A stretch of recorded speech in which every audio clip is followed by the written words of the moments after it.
Banat ni Pokwang sa mga ipal, hindi mo alam ang iyak ko sa gabi, hindi mo naririnig mga dasal ko dahil hindi ka Diyos.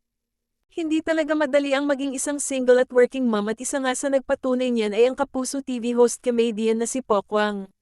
Nagsumbong si Poki sa kanyang social media followers sa pamamagitan ng Instagram at ibinahagi ang mga hirap at sakripisyo na kanyang pinagdaraanan ngayon bilang single mom.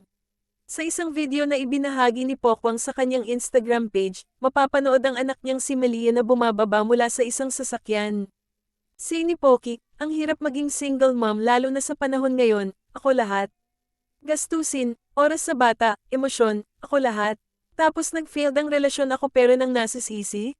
Bitter ka, move on ka na. Ang nakalagay sa caption ng kanyang post.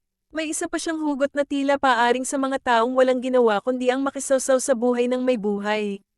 Aniya, hindi raw alam ng mga taong ito ang pinagdaraanan niya araw-araw.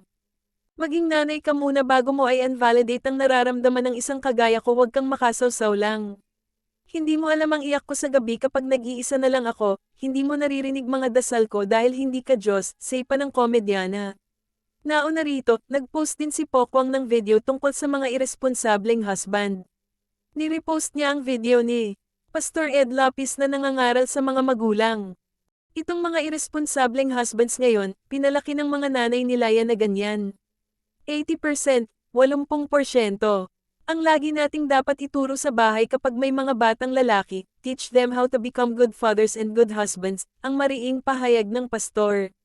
Patuloy pa niya, kasi kapag nakinig kayo sa lahat ng problema ng tao sa Pilipinas, halos 4 na yata out of 5 na babae iniiwan ng asawang lalaki. Tapos iniiwan na may mga anak na palalakihin. Bahala ka na sa buhay mo. Mga girlfriend na bubuntisan, bahala ka na sa buhay mo. We must teach our men to become men because forever boys. So maraming mga bahay yung mga batang lalaki basketball to death maghapon. Uuwi nagtututong mga medyas sa dumilalaban ni ate. Tapos pagod na pagod, aakyat anong pagkain? Nagluluto si ate sa kasinanay. So you will create another generation of spoiled men who will become irresponsible husbands, paglalahad pa ni Ed Lapis.